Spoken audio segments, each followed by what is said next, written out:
Boa tarde, pessoal. Boa noite, bom dia. O importante é assistir às videoaulas do professor Wesley de Geografia. Vamos dar continuidade?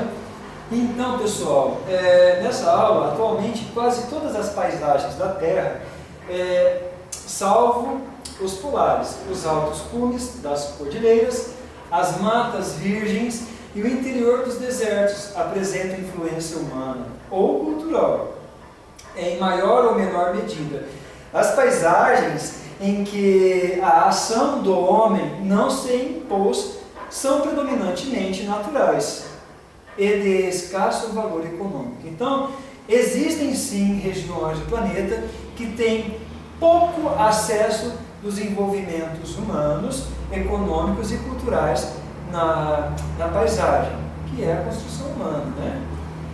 A geografia, então, a paisagem é entendida como um conjunto de formas espaciais que podem ser captadas pelos sentidos e que revelam os processos físicos, biológicos e sociais da formação dos lugares. Portanto, a paisagem não deve ser confundida como uma imagem estática que nunca sofrerá mudanças, é imutável. Não é bem assim.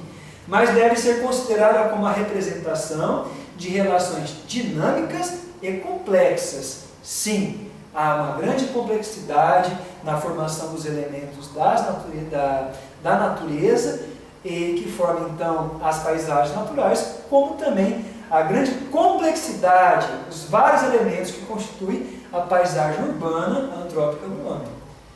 Para entender melhor então o que poderíamos fazer aqui, vamos lá. Mendonça, Argentina, a cidade, ou o território, a cidade argentina Mendonça está localizada em uma região de clima árido, com o verão quente e o inverno frio. Então, são extremos, digamos assim. Para tornar o clima da cidade mais ameno, os colonizadores da região, então, estamos falando de território, estamos falando de região, plantaram álamos, árvore do gênero Populus. Essas árvores, então, contribuem para reduzir o impacto dos ventos andinos na área urbana e agrícola e para reduzir, então, a amplitude térmica natural da região. Você vê que nessa região existe um clima predominante. O homem modificou essa paisagem plantando uma espécie de árvore para fazer o quê? Amenizar então os impactos do verão quente e o inverno muito frio para os plantios de certas vegetações. Aqui nós temos então a representação da imagem que eu comentei com vocês.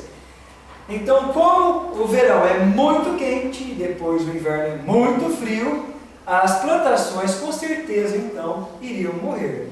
E segundo a árvore então que eu passei para vocês, elas foram plantadas pelo homem para amenizar os impactos climáticos da região. Então, ou seja, o homem também influencia nos climas, na vegetação, no solo, etc., da paisagem natural.